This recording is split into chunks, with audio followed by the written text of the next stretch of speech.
Umuulan ng malakas sa labas ng husgado sa lungsod ng Makati ng hapong iyon.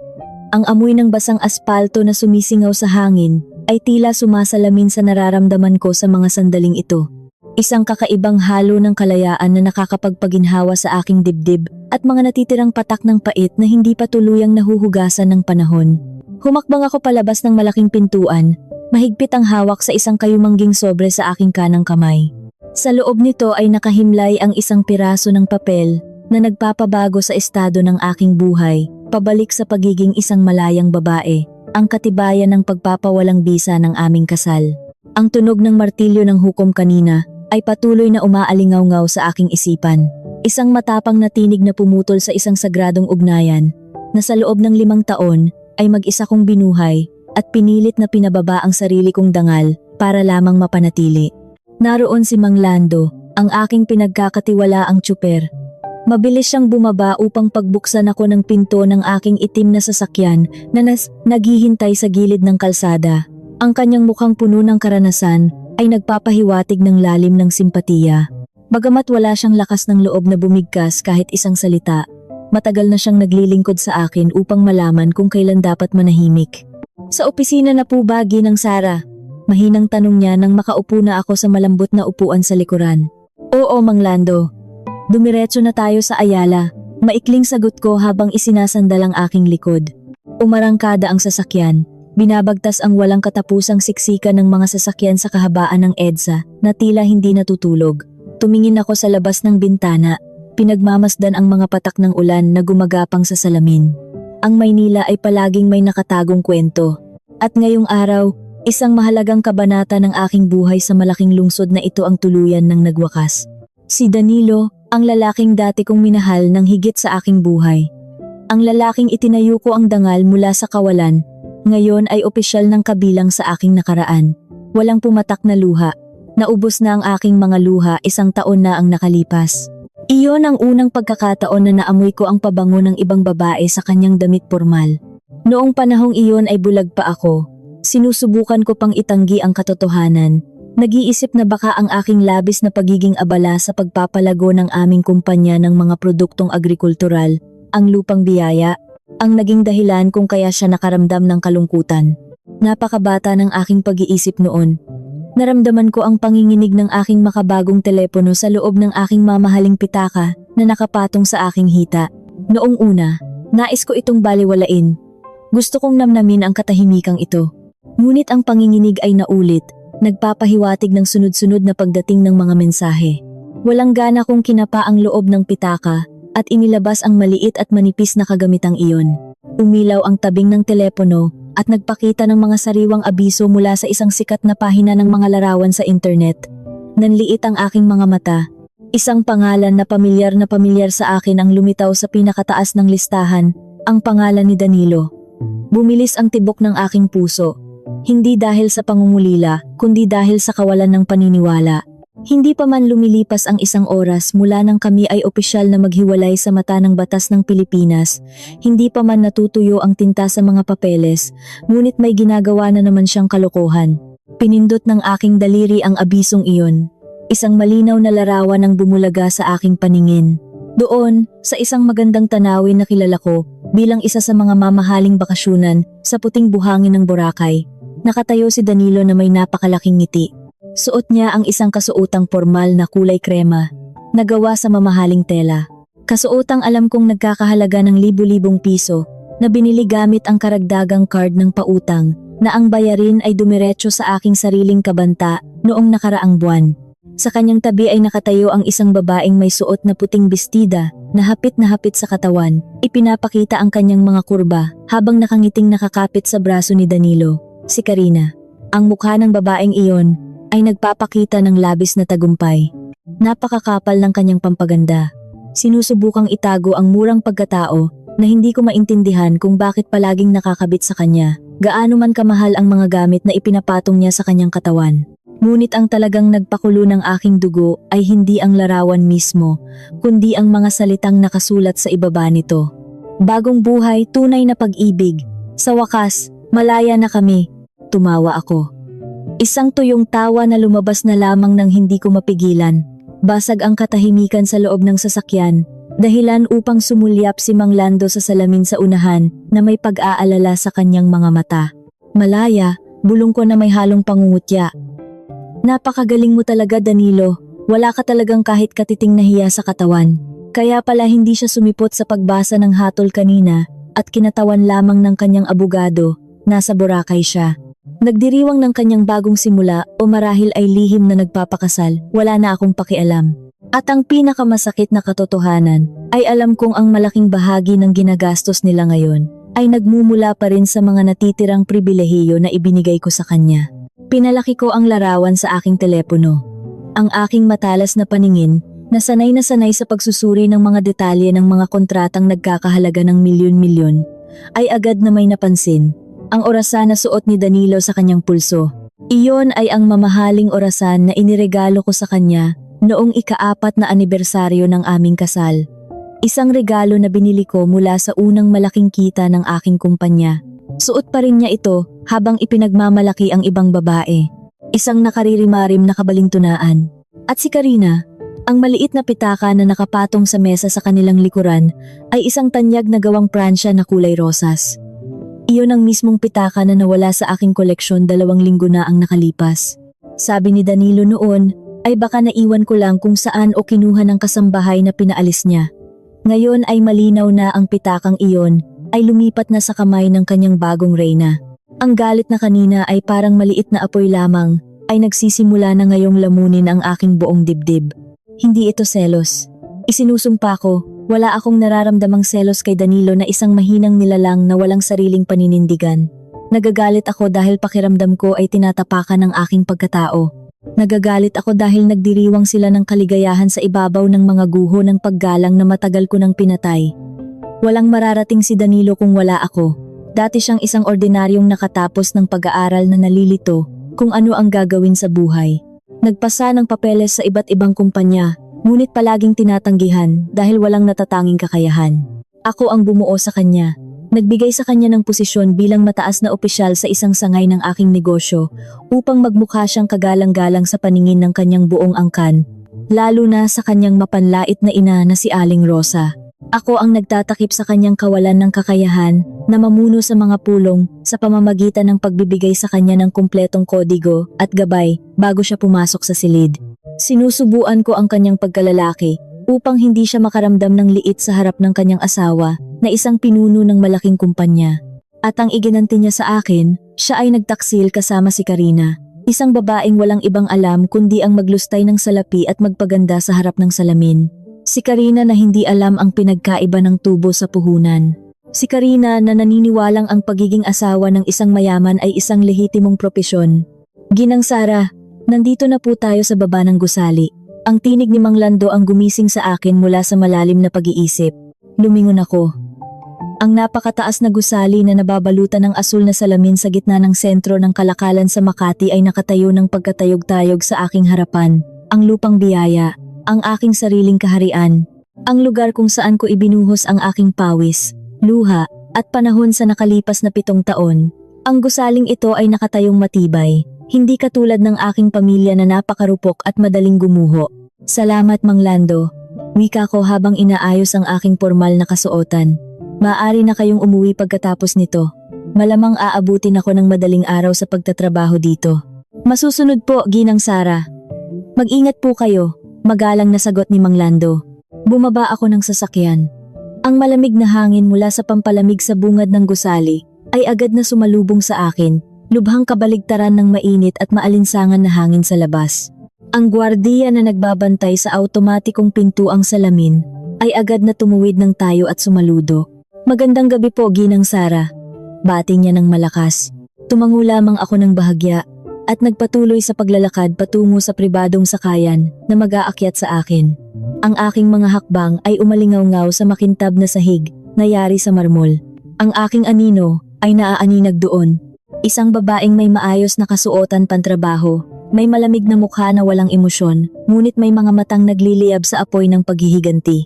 Sa loob ng kahon na nag-aakyat sa akin patungo sa ika-30 palapag, muli kong pinagmasdan ang tabing ng aking telepono. Nariyan pa rin ang larawan ni Danilo at Karina. Mukha silang napakasaya, Tila kanila ang buong mundo. Akala nila ay nanalo na sila. Akala nila sa paglabas ng papel mula sa husgado, uupo na lamang ako sa isang sulok ng aking kwarto habang iniiyakan ang pagkasira ng aking pamilya. Maling-mali sila. Nakalimutan nila kung sino ako. Ako si Sarah. Hindi ko itinayo ang pinakamalaking kumpanya ng pagkain sa bansa sa pamamagitan ng pag-iyak. Itinayo ko ito sa pamamagitan ng malinaw na plano, maingat na pagbibilang, at katapangan na itapon ang anumang bagay na nagdudulot ng pagkalugi. At si Danilo, kasama ang lahat ng mga linta na nakakabit sa kanya, ay opisyal ng kabilang sa kategorya ng mga pabigat na dapat alisin ng tuluyan. Tumunog ang sakayan pagdating sa palapag na nakalaan para sa mga matataas na pinuno ng kumpanya. Tahimik na ang paligid dahil natapos na ang oras ng trabaho, kalahating oras na ang nakalipas. Tanging ang mga ilaw sa pasilyo ang nananatiling bukas ngunit may kahinaan ng liwanag. Naglakad ako patungo sa aking silid na nasa dulo ng pasilyo. Nang madaan ako sa silid ng dating pinuno ng operasyon, ang silid na dating inuupuan ni Danilo bago siya napilitang magbitiw noong nakaraang buwan, huminto ako sandali. Ang silid na iyon ay walang laman ngayon. Ngunit hindi ang silid na katabi nito. Ang silid ng pinuno ng tagapagpalaganap ng kalakal, ang silid na pagmamay-ari ni Mayumi, ang bunsong kapatid ni Danilo. Patay na ang ilaw sa silid ni Mayumi. Siyempre, ang layaw na babaeng iyon ay hindi kailanman nananatili sa opisina lampas ng alas 5 ng hapon. Para sa kanya, ang opisina ay isa lamang lugar upang ipagmalaki ang kanyang mga bagong damit at gumawa ng mga larawan para sa kanyang mga kaibigan sa internet, hindi isang lugar para magtrabaho. Isang mapangutyang ngiti ang muling gumuhit sa aking mga labi. Maaaring nakawala na si Danilo sa aking mga kuko sa mata ng batas, ngunit nakalimutan niyang ang kanyang pamilya ay umaasa pa rin sa akin upang mabuhay. Si Mayumi ay nagtatrabaho pa rin dito, sumasahod ng halagang hindi makatwiran para sa kanyang kaalaman na walang kwenta. Lahat ng ito ay nangyari lamang dahil noon ay nais kong panatilihin ang kapayapaan sa pagitan namin ni Aling Rosa, ang aking biyenan. Sumasamo siya noon na pumasok ang anak niya upang matuto. Ngunit ito ay isang malaking pagkakamali. Bagong buhay, tunay na pag-ibig, bulong ko habang inuulit ang salita ni Danilo. Sige Danilo, tingnan natin kung gaano kaganda ang iyong bagong buhay kapag pinutol ko ang lahat ng mapagkukunan ninyo ng yaman, isa-isa. Idinikit ko ang aking card upang buksan ang pinto ng aking silid. Narinig ko ang mahinang tunog at bumukas ang pinto. Sinalubong ako ng aking malawak, malamig, at amoy kapeng silid tanggapan. Inihagis ko ang aking mamahaling pitaka sa upuan at naglakad patungo sa malaking mesang gawa sa matibay na kahoy na mahogany. Binuhay ko ang malaking makina sa ibabaw ng mesa. Ang liwanag mula sa tabing nito ay nagbigay tanglaw sa aking mukha na ngayon ay matigas at walang awa. Wala na ang Sara na sunod-sunuran. Wala na ang manugang na nananahimik na lamang kapag hinihiya ng biyenan alang-alang sa mabuting asal. Ngayong gabi, hindi ako isang asawang hiniwalayan. Ngayong gabi, ako ang pinuno ng kumpanya na magsasagawa ng malawakang paglilinis. At ang unang basurang itatapon ko ay si Mayumi. Ipinapakita ng digital na orasan sa sulok ng aking silid na 7 na ng gabi. Ang kalangitan sa labas ng aking malaking bintana ay madilim na, pinalamutian lamang ng mga kumikinang na ilaw ng matataas na gusali sa Makati. Ngunit ang ganda ng gabi ay hindi kayang pakalmahin ang nag-aalab na puot sa aking tiyan. Nagugutom ako, ngunit ang paghihiganti ay mas matimbang kaysa sa pagkain. Binuksan ko ang sistema ng pananalapi at tauhan ng aming kumpanya. Bilang pinakamataas na pinuno at may-ari ng karamihan sa shares, mayroon akong walang limitasyong kakayahan na makita ang lahat ng datos. Bawat pisong lumalabas, bawat pagpasok sa trabaho, bawat hinihinging bayad, sa loob ng mahabang panahon, sinadya kong ipikit ang aking mga mata. Binigyan ko ng espesyal na karapatan si Mayumi dahil sa pamimilit ni Danilo at pagmamakaawa ni Aling Rosa. Hayaan mo siyang matuto. Huwag kang madamot sa pamilya. Iyon ang palaging sinasabi ni Aling Rosa. At ako, sa aking katangahan, ay sumunod. Ngunit ang mga datos na nakikita ko ngayon ay nagpapatunay na hindi kailanman natuto si Mayumi na magtrabaho. Natuto lamang siyang magnakaw. Binuksan ko ang talaan ng mga nagastos ng kanyang departamento para sa huling 3 buwan. Sinuri ng aking mga mata ang bawat linya ng mga numero. Kumunot ang aking noo, 15 ng Nobyembre. Nakasulat na layunin, Pakikipagpulong sa mga bagong katransaksyon. Halaga, 5,500 piso. Tumahimik ako. 5,500 piso para sa tanghalian kasama ang isang katransaksyon? Agad kong binuksan ang nakalakip na larawan ng resibo. Nanlaki ang aking mga mata. Ang resibo ay hindi mula sa isang ordinaryong kainan. Ito ay resibo mula sa isang mamahaling paliguan at pampaganda ng kuko sa BGC. Kasama pa ang resibo mula sa isang mamahaling bilihan ng matatamis na tinapay. Sa resibo ng pagpapaganda, malinaw na nakasulat ang serbisyo para sa kuko at pagpapahaba ng pilikmata para sa 3 tao. Kailan pa naging bahagi ng negosyo ang pagpapahaba ng pilikmata? Nagpatuloy ako sa pagbabasa. Ika-20 ng Nobyembre. Halaga, 12,000 piso. Ang resibo ay mula sa isang sikat na inuman at sayawan sa poblasyon. May mga in-order na mamahaling alak mula sa ibang bansa. Kinuyom ko ang aking mga kamao. Naalala ko ang araw na iyon. Biyernes iyon. Nagpaalam si Mayumi na uuwi ng maaga dahil masakit daw ang kanyang ulo. Ginamot pala niya ang kanyang sakit ng ulo sa pamamagitan ng pagpapakalasing gamit ang pera ng aking kumpanya.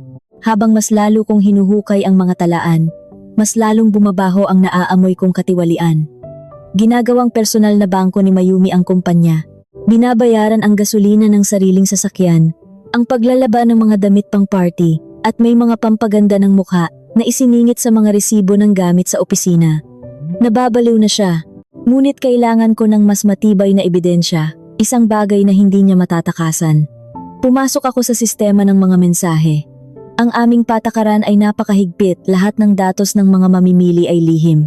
Nang suriin ko ang computer na ginagamit ni Mayumi, nadiskubre ko ang isang nakatagong folder na automatikong nakakonekta sa kanyang personal na internet drive. Binuksan ko ito.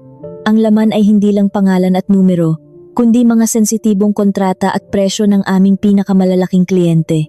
At ang mas nakakapanginig ng laman, nakita ko ang mga nakuhang larawan ng usapan nila ng kanyang ina, si Aling Rosa, sa pamamagitan ng mensahe sa telepono. Mayumi, Nay, ito na ang mga listahan ng pinakamalalaking bumibili kay Ate Sara, sabi ni Kuya Danilo. Ibenta daw natin sa mga kakumpetensya niya para magkapera tayo ng malaki. Aling Rosa, magaling anak, kuhanin mo lahat.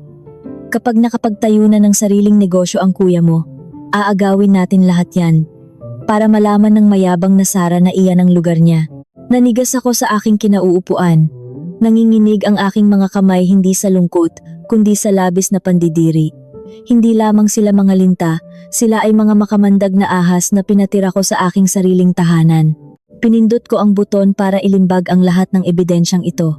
Ang makina sa sulok ay umugong at iniluwa ang mga papel na magiging katapusan ng maliligayang araw ni Mayumi. Bukas ng umaga, pagpasok niya sa gusaling ito, nang nakataas ang noo at bitbit ang mga mamahaling gamit na ninakaw niya mula sa aking pawis. Ano kaya ang magiging reaksyon niya kapag nalaman niyang ang nag-iisang pintuan na nagpapakain sa kanyang pamilya ay isasara ko na ng tuluyan sa mismong pagmumukha niya? Ang umaga ng Lunes sa sentro ng kalakalan sa Makati ay palaging may sariling ritmo. Ang tunog ng mga nagmamadaling hakbang ng mga manggagawang hinahabol ang oras, ang amoy ng kapeng nagmumula sa mga tindahan sa ibaba, at ang walang katapusang ugong ng mga sasakyan sa kalsada. Karaniwan ay nasisiyahan ako sa ganitong uri ng enerhiya, ngunit sa araw na ito, ang simoy ng hangin sa bulwagan ng lupang biyaya ay tila may dalang kakaibang bigat.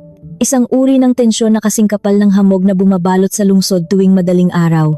Nakatayo ako sa ikalawang palapag ng gusali. Tahimik na nakadungaw sa ibaba sa pamamagitan ng makapal na salaming harang. Mula sa aking kinatatayuan, ay kitang-kita ko ang buong paligid ng malawak na bulwagan. Ang mamahaling orasan sa aking pulso na gawa sa purong ginto ay nagpapakita na malapit na ang 10:00 ng umaga. Ang opisyal na oras ng pagpasok ng lahat ng tauhan ay 8:30 ng umaga. Ngunit ang taong hinihintay ko ay hindi pa rin nagpapakita ng kanyang anino. Si Ginoong Berto, ang matapat na pinuno ng aming pamamahala ng mga tauhan, nakasama ko simula pa noong ang kumpanyang ito ay isang maliit na tindahan lamang sa Binondo, ay nakatayo ng tuwid malapit sa mahabang mesa ng mga tagatanggap ng panauhin. Baka sa kanyang mukha ang pagkaseryoso, habang mahigpit ang hawak sa isang makapal na puting sobre na may selyo ng aming kumpanya. Sa kanyang magkabilang tabi ay nakatayo ang dalawang matipunong bantay na tila handang sumabak sa anumang kaguluhan. Ang hindi pangkaraniwang tanawing ito ay unti-unting nakakuha ng atensyon ng mga empleyadong nagdaraan. Nagsimula ang mga bulungan, mga pasimpleng sulyap at pagtataka, ngunit wala akong pakialam. Ang palabas na ito ay sadyang inihanda ko upang maging isang malinaw na babala sa sinumang nag-iisip na maaari nilang paglaruan at pagnakawan ng aking kumpanya. Pagsapit ng 10:00 ng umaga, bumukas ang malaking automatikong pintuang salamin ng bulwagan. Pumasok si Mayumi dala ang kanyang nakasanayang pag-uugali. Isang malaking itim na salamin ang nakapatong sa kanyang mukha. Tinatakpan ang halos kalahati nito na tila ba siya ay isang sikat na artista na umiiwas sa mga kumukuha ng larawan. Ang kanyang kanang kamay ay may hawak na malaking baso ng kape mula sa isang kilalang dayuhang tindahan, habang ang kanyang kaliwang braso ay nakasabit sa isang mamahaling bag na gawa sa Pransya, na alam kong nagkakahalaga ng katumbas ng 3 buwang sahod ng aming mga ordinaryong manggagawa. Naglakad siya ng pabagal-bagal, umiindayog ang mga balakang, na tila walang anumang bahid ng pagkakasala sa kanyang pagdating ng halos 1 oras at kalahati, na huli sa takdang oras. Hindi man lang niya inilabas ang kanyang card upang itapat sa makina ng pintuan patungo sa mga ascensor. Kumaway lamang siya sa tagatanggap ng panauhin nang may halong kayabangan, inuutusan itong buksan ang pinto para sa kanya. Ito ay isang masamang nakasanayan na matagal nang pinalampas ng lahat dahil natatakot sila sa kanya, ang nakababatang kapatid ng asawa ng may-ari ng kumpanya. Ngunit sa araw na ito, hindi gumalaw ang babaeng tagatanggap ng panauhin. Yumuko lamang ito, hindi nangahas na salubungin ang matatalim na tingin ni Mayumi. Ano pang tinutunganga mo dyan? Buksan mo na ang pinto, hindi mo ba nakikitang puno ang mga kamay ko? Matinis na sigaw ni Mayumi. Ang kanyang boses ay umalingaw-ngaw sa buong bulwagan na unti-unting tumatahimik. Inalog niya ang hawak na kape bilang tanda ng kawalan ng pasensya. Bago pa man siya makapagsalita muli ng masama sa kawawang empleyada, humakbang pasulong si Ginoong Berto upang harangan ang kanyang daraanan. Magandang umaga, binibining Mayumi, bati ni Ginoong Berto, gamit ang isang formal at napakalamig na tono ng pananalita. Ibinaba ng kaunti ni Mayumi ang kanyang itim na salamin, tinitigan si Ginoong Berto ng may lubos na pagmamaliit. Oh, Ginoong Berto, anong ginagawa mo rito? Himala at sinalubong mo ako. Tumabi ka nga dyan. May mahalaga akong pulong, kasama ang isang tagapagbigay ng serbisyo ngayong 10. Paumanhin. Binibining Mayumi, ngunit hindi na kayo maaaring pumasok, mariing wika ni Ginoong Berto. Tumawa si Mayumi, na tila narinig niya ang pinakanakakatawang biro sa buong mundo. Anong ibig mong sabihin? Ako ang pinuno ng pagpapalaganap ng kalakal dito. Huwag kang magbiro ng ganito kaaga, hindi nakakatawa. Tumabi ka. Sinubukan niyang itulak si Ginoong Berto upang makadaan. Ngunit mabilis na humarang ang isa sa mga bantay at iniunat ang braso upang pigilan siya. Bahagyang nayugyog ang kape sa kamay ni Mayumi, dahilan upang tumapon ang kaunting mainit na likido sa makintab na sahig na marmol. Ano ba sa tingin mo ang ginagawa mo? Babayaran mo ba kung matalsikan ng kape ang sapatos ko? Bulyaw ni Mayumi. Unti-unting namumula ang kanyang mukha sa galit. Ginoong Berto, paalisin mo nga ang walang hiyang bantay na ito ngayon din. Hindi natinag si Ginoong Berto. Inabot niya ang puting sobre na kanina pa niya hawak sa mismong harapan ni Mayumi. Binibining Mayumi. Ito ang sulat ng inyong pagpapatalsik sa trabaho na may bisa simula sa sandaling ito. Tinatanggal kayo sa pwesto ng walang anumang parangal dahil sa malalang paglabag sa mga patakaran ng kumpanya, pamemeke ng mga ulat sa pananalapi at tangkang pagbebenta ng mga lihim na impormasyon ng aming mga kliyente. Nabalot ng nakakabinging katahimikan ang buong bulwagan. Ang mga taong kanina ay nagkukunwaring abala sa kanilang mga telepono ay ngayon ay lantaran ng nakatingin. Napanganga si Mayumi. Muntik nang mahulog ang baso ng kape mula sa kanyang kamay. Ano? Nababaliw na ba kayo? Matinis na tili ni Mayumi. Sino ang nag-utos sa inyo nito? Kapatid ako ni Kuya Danilo. Ang kapatid ko ay may-ari rin ng kumpanyang ito. Wala kayong karapatang tanggalin ako. Isusumbong ko kayo kay Kuya Danilo. Lagot kayong lahat sa kanya. Ito na ang tamang sandali. Wala nang kapangyarihan si Danilo rito, Mayumi. Ang aking malamig na tinig ay bumasag sa kanyang pagwawala. Tumingala si Mayumi. Ang kanyang mga mata ay pilit na hinahanap ang pinanggagalingan ng boses. Nagsimula akong humakbang pababa ng malaking hagdanan, nang may kalmado ngunit nakakatakot na presensya. Ang bawat paglapat ng takong ng aking sapatos sa sahig ay lumilikha ng isang ritmong nagpapaliit sa tapang ng sinumang nakakarinig. Suot ko ang isang formal na damit na kulay pulang dugo sa araw na ito. Ang kulay ng katapangan, ang kulay ng digmaan. Ate Sara, usal niya. Ang kanyang mukha na kanina ay namumula sa galit, ngayon ay unti-unting namumutla at napalitan ng halong kalituhan at takot. Ate, anong kalokohan ito? Baliw na yata ang mga tauhan mo. Bakit nila ako tinatanggal? Bayaw mo ako, ate. Huminto ako eksaktong 3 hakbang ang layo sa kanya. Tinitigan ko siya mula ulo hanggang paa, isang mapanuring tingin na karaniwang iginagawad ko lamang sa mga palpak na produkto na kailangang alisin sa merkado. Dating bayaw, malamig kong pagwawasto, at sa opisinang ito, walang kamag-anak. Ang mayroon lamang ay propesyonal na ugnayan sa pagitan ng pinuno at tauhan. At bilang isang tauhan, ang iyong ginawa ay hindi lamang kawalan ng kakayahan, kundi isang krimen. Krimen? Napanganga si Mayumi. Ate, wag mo naman akong siraan. Maayos akong nagtatrabaho. Maayos na nagtatrabaho? Tumawa ako ng mahina, isang tawa na hindi umabot sa aking mga mata. Sumenyas ako kay Ginoong Berto. Mabilis niyang inilabas ang isang manipis na piraso ng teknolohiya at ipinakita ang serye ng mga katibayan na aming inihanda. Mga larawan ng resibo mula sa paliguan at pampaganda ng kuko, mga bayarin mula sa inuman at ang mga nakuhang mensahe ng usapan nila ng kanyang ina tungkol sa planong pagnanakaw ng impormasyon. 12,000 piso para sa inuman gamit ang pera ng opisina, pagpapahaba ng pilikmata sa oras ng trabaho, at ang pinaka-nakaririmarim sa lahat, inilapit ko ng bahagya ang aking mukha sa kanya. Bumubulong ngunit sapat ang lakas upang marinig ng mga taong nasa paligid namin. Binalak mong ibenta ang mga listahan ng aking mga pangunahing mamimili sa aming kalaban sa negosyo, sa utos ng iyong ina. Nanlaki ang mga mata ni Mayumi. Hindi niya inaasahan na, alam ko ang lahat ng iyon hanggang sa pinakamaliit na detalye. Iyan ay, hindi pagkakaunawaan lamang, ate. Biro lang namin iyan ni nanay. Isang napakamahal na biro, Mayumi. Ang pagkalugi na idinulot mo ay umaabot sa 100,000 piso. Mabilis kong putol sa kanyang palusot. Pinirmahan na ni Danilo ang pagtalikod niya sa kanyang mga bahagi sa kumpanyang ito noong nakaraang linggo bilang bahagi ng aming kasunduan sa paghihiwalay na hindi man lang niya binasa ng maayos dahil masyado siyang abala sa pakikipagkalaguyo. Kaya ngayon, ang lupang biyaya ay 100% pagmamay-ari ko na. Walang karapatan si Danilo rito. Lalo na ikaw na nakapasok lamang dito dahil sa pakiusap. Nanginig si Mayumi. Ang kanyang hiya ay nagsimulang maging isang mapanlaban na galit. Pakiramdam niya ay inilagay siya sa isang sulok sa harap ng 12-dosenang pares ng mga matang nanonood sa kanya. Napakasama mong babae. Biglang sigaw ni Mayumi. Tinuduro ang aking mukha ng kanyang daliri na may mamahaling disenyo sa kuko. Kaya naman pala iniwan ka ni Kuya Danilo. Napakalamig mo, wala kang puso. Pera lang ang mahalaga sa iyo. Kailangan ni Kuya Danilo ng asawang magbibigay sa kanya ng init. Hindi isang batong tulad mo. Ang mga salitang iyon ay dapat na nakakasakit. Dati-rati, marahil ay iiyak ako ng palihim sa pagkakarinig noon. Ngunit ngayon, ang mga iyon ay parang tahol lamang ng isang maliit at walang kwentang aso. Sige, laitin mo ako hanggat gusto mo, kalmado kong sagot. Hindi man lang naaapektuhan ng kanyang emosyon.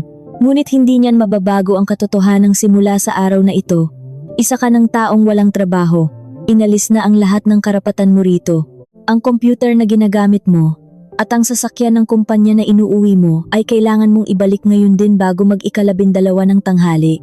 Kung hindi, ipagbibigay alam ko ito sa mga pulis bilang pagnanakaw ng ari-arian.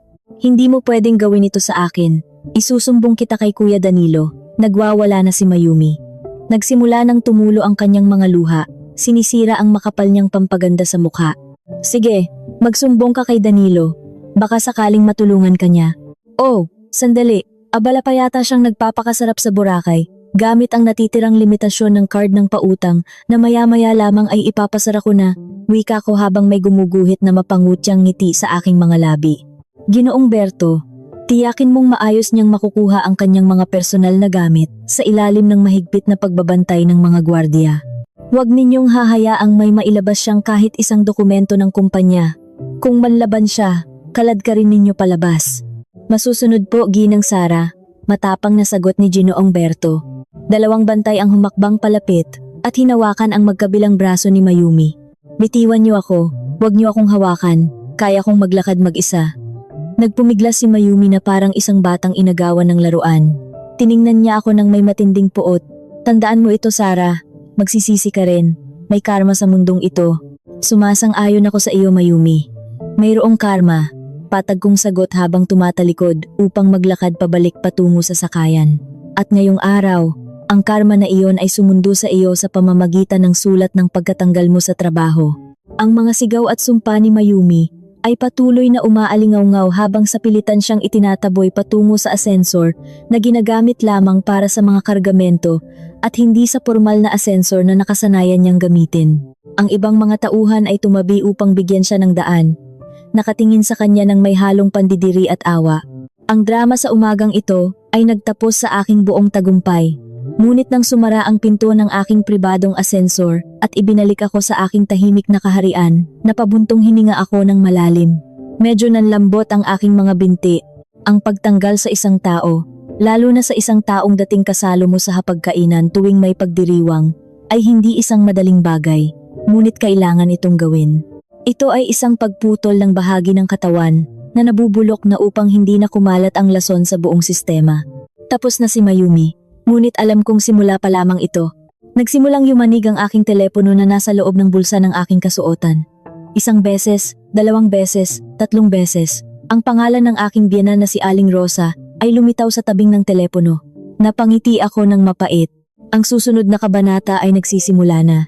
Ang aking silid tanggapan na hindi tinatablan ng ingay mula sa labas ay karaniwang nagiging pinakaligtas kong kublihan mula sa magulong mundo. Ngunit sa araw na ito, ang kapayapaang iyon ay ginagambala ng maliit na kagamitan na nakapatong sa ibabaw ng aking mesang mahogani. Ang telepono ko ay walang tigil sa panginginig.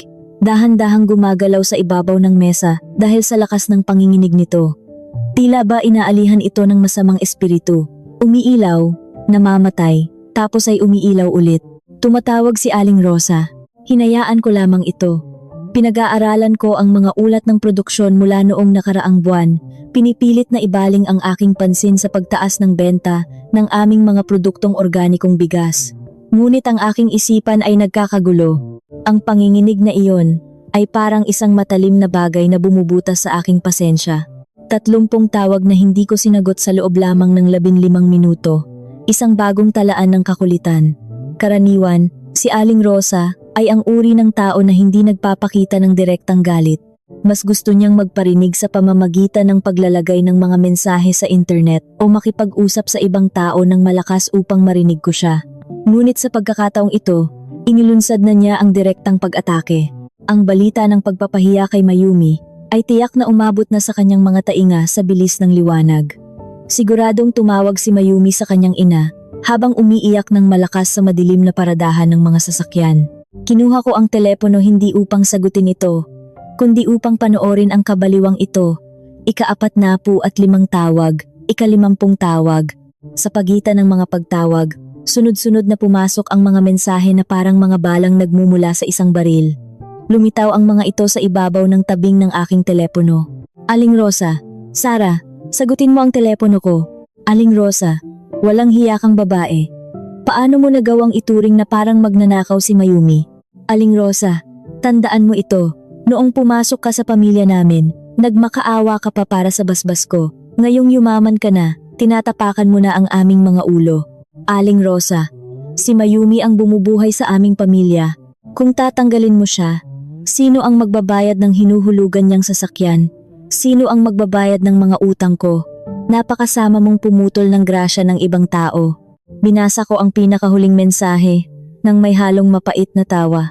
Bumubuhay sa pamilya. Bulong ko sa hangin sa loob ng aking walang lamang silid. Anong klaseng haligi ng tahanan? Ang marupok at pabigat lamang sa ibang tao. Matagal nang malaki ang sahod ni Mayumi, ngunit ni isang kusing ay wala siyang ginamit upang tulungan ang kanyang mga magulang. Naubos ang kanyang pera sa mga mamahaling bag, sapatos, at walang kabuluhang mga kasiyahan sa gabi. Ang totoo niyan, ako ang palihim na nagpapadala ng malaking halaga sa kabanata ni Aling Rosa buwan-buwan upang matiyak na mayroon silang makakain at upang maipagmalaki ni Aling Rosa ang kanyang buhay sa harap ng kanyang mga kaibigan. At ngayon, tinatawag niya akong babaeng walang utang na loob. Ika-6 na pong tawag. Huminga ako ng malalim. Isinandal ang aking likod sa malambot na balat ng aking upuan. Naalala ko ang mga unang taon ng aming kasal ni Danilo. Noon, ang aking negosyo ay hindi pa ganito kalaki. Palagi akong minamaliit ni Aling Rosa. Nakapagtapos sa sikat na pamantasan si Danilo, gwapo, at mula sa pamilyang may pangalan. Maswerte ka at pinatulan ka niya gayong isa ka lamang ordinaryong nagtitinda, iyan ang madalas niyang sabihin noon. Pagkatapos, nang lumago at nakilala ang lupang biyaya, nagbago ang kanyang pakikitungo ng 180 degree. Naging pinakamabait na biyenan siya sa harap ng ibang tao. Ito ang paboritong manugang ko, magaling humanap ng pera, pagyayabang niya sa kanyang mga kaibigan habang ipinapakita ang gintong pulseras na binili ko para sa kanya. Ngunit sa likod ng lahat ng iyon, hindi natapos ang kanyang mga pangangailangan. Pagpapaayos ng bahay, bagong sasakyan, bakasyon sa ibang bansa. Sinunod ko ang lahat ng iyon alang-alang kay Danilo upang mapanatili ang dangal ng isang lalaking may sahod na malayong mas mababa kaysa sa kanyang asawa. Ang katangahang iyon ay nagtatapos ngayon. Ika-77 tawag. Isang magandang numero. Napagpasyahan kong ito na ang tamang oras upang tapusin ang kaguluhang ito. Hindi ko sila gagantihan ng galit. Gagantihan ko sila ng isang makapal na pader na hindi nila kailanman matitibag. Binuksan ko ang mga pagpipilian sa mensahe sa aking telepono. Pinili ko ang pangalan ni Aling Rosa. Ang aking hintuturo ay lumutang sa itaas ng pulang buton na nagsasabing harangin ang taong ito. Bago ko ito mapindot, isa pang huling mensahe ang pumasok. Aling Rosa, sino ka ba sa akala mo para tanggalin ang anak ko na kumikita ng 5 milyong piso taon-taon? Tandaan mo ito, Sarah. Isinusumpa ko na masisira ang buhay mo. Babawiin ni Danilo ang kumpanyang iyan mula sa iyo. 5 milyon. Napataas ang aking kilay. Tiyak na nagyabang si Mayumi sa kanyang ina tungkol sa halaga ng kanyang sahod. Malaki nga ang kanyang sahod, ngunit hindi aabot ng 5 milyon. Isang napakagaling na sinungaling. At ang banta na babawiin ni Danilo ang kumpanya. Nakakatawang isipin. Hindi nga marunong magbasa ng ulat pampinansyal si Danilo kung wala ang tulong ko. Pinindot ko ang buton. Hinarangan. Ang napakagandang katahimikan ay biglang bumalot sa aking telepono, ngunit hindi pa ako tapos. Lumipat ako sa pangalan ni Danilo. Nariyan pa rin ang larawan nilang dalawa ni Karina na nakangiti ng napakalapad. Harangin! Lumipat ako sa pangalan ni Mayumi. Harangin! Lumipat ako sa pangalan ng mga maiingay na tiyahin ni Danilo na palaging nakikialam. Harangin! Sa loob ng 2 minuto, nilinis ko ang aking buhay mula sa mga parasitiko. Nakakaramdam ako ng matinding ginhawa. Tila ba nagtapon ako ng mga basurang nabubulok na sa loob ng aking bahay. Pinindot ko ang buto na kumokonekta nang direkta sa tanggapan ng pinuno ng mga gwardya. Magandang tanghali, Ginang Sara. Handa na po sa inyong utos. Ang malalim na boses ni Hepe Dan ay narinig ko ng malinaw. Hepe Dan, makinig ka ng mabuti sa aking mga sasabihin. Wika ko gamit ang tunong hindi nagpapahintulot ng anumang pagtutol. Simula sa sandaling ito, nais kong ipaskil ang mga larawan ni Rosa, Mayumi, at Danilo sa himpilan, ng mga bantay sa unahan, at sa mesa ng mga tagatanggap ng panauhin. Natahimik sandali sa kabilang linya. Marahil ay nabigla si Hepe Dan nang marinig na kasama ang pangalan ni Danilo, ang dating opisyal ng kumpanya, sa listahan ng mga pinagbabawal. Ang ibig niyo po bang sabihin, pati po si Ginoong Danilo? Tama, si Danilo. Ang katayuan nilang lahat ngayon ay mga taong hindi na kailanman malugod na tatanggapin dito. Mahigpit silang ipinagbabawal na makapasok sa kahit anong bahagi ng gusali ng lupang biyaya, kabilang na ang lugar ng paradahan at ang bulwagan, sa anumang kadahilanan. Kung ipilit nilang pumasok, huwag kayong mag-atubiling kaladkarin sila palabas. Kung gumawa sila ng gulo, tumawag kayo ng pulis. Huwag na ninyo akong abalahin pa. Masusunod po, Ginang Sara. Naiintindihan ko. Ipapasa ko agad ang utos na ito sa lahat ng bantay na naka-duty, sagot ni Hepe Dan nang walang pag-aalinlangan. Isa siyang propesyonal. Alam niya kung sino ang nagbabayad ng kanyang sahod. Isa pa, Hepe. Kung may dumating na padala o pagkain na nakapangalan sa akin galing sa kanila, itapon niyo agad sa basurahan. Huwag ninyong hahayaang makarating iyon sa palapag na ito. Ayaw kong ipagsapalaran na malason ako o makulam. Dagdag ko, kalahating nagbibiro ngunit may bahid ng katotohanan. Sa mga taong tulad ni Aling Rosa, lahat ay posible. Maliwanag po, Ginang Sara. Naputol ang linya. Ibinaba ko ang telepono. Tumayo ako at naglakad patungo sa malaking bintana na nakaharap sa kalsada ng Ayala. Ang mga sasakyan sa ibaba ay mukhang maliliit na laruan mula rito. Sa isang sulok ng lungsod na ito, maaring ibinabato na ni Aling Rosa ang kanyang telepono sa dingding dahil hindi na niya ako makontak. Maaring umiiyak ng malakas si Mayumi, nagdadalamhati na hindi na siya makakapagyabang pa sa kanyang mga pahina sa internet. At si Danilo. Si Danilo ay tiyak na nanonood ng paglubog ng araw sa Boracay ngayon nang walang kamalay-malay na isang malaking sakuna sa pananalapi ang kasalukuyang rumaragasa patungo sa kanya. Ang karagdagang card ng pautang ni Danilo. Iyon ang aking susunod na pupuntiryahin. Sa buong panahon ng aming kasal, may hawak si Danilo na isang itim na card na nakakabit sa aking personal na bangko. Ibinigay ko ito sa kanya para sa mga biglaang pangangailangan at gastusin noong siya ay nanunungkulan pa rito. Nakalimutan kong ipasara iyon kahapon dahil sa sobrang abala sa proseso ng paghihiwalay. At batay sa kanyang mga ipinakitang larawan, ginagamit niya iyon ng walang habas. Agad kong tinawagan ang tagapamahala ng aking mga pinansyal sa bangko. Magandang hapon, Ginang Sara. May maitutulong ba ako sa inyo ngayon? Bati ng isang masayang tinig sa kabilang linya. Magandang hapon, Rina. Nais kong iulat ang pagkawala ng karagdagang card ng pautang na nakapangalan kay Danilo. Nais kong ipasara ito ng tuluyan ngayon din at pakikansela rin ang lahat ng mga nabayaran na o mga transaksyon na hindi pa tuluyang naisasara mula sa nakalipas na 24 na oras. Ituring ninyo iyon bilang mga gastusing hindi ko pinahihintulutan. Masusunod po, Ginang Sara. Agad naming aayusin ito. Mawawalan ng bisa ang card na nakapangalan kay Ginoong Danilo sa loob ng 30 segundo.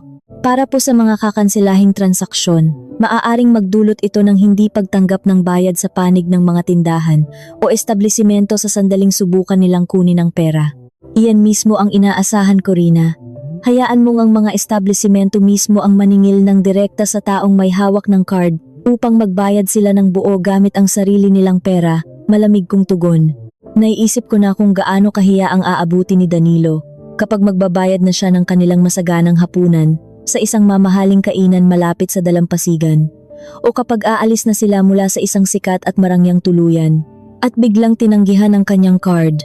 Wala siyang sapat na pera para bayaran ang lahat ng iyon. Ang kanyang personal na bangko ay isang malaking biro. Naayos na po, Ginang Sara. Mayroon pa po ba kayong ibang kailangan?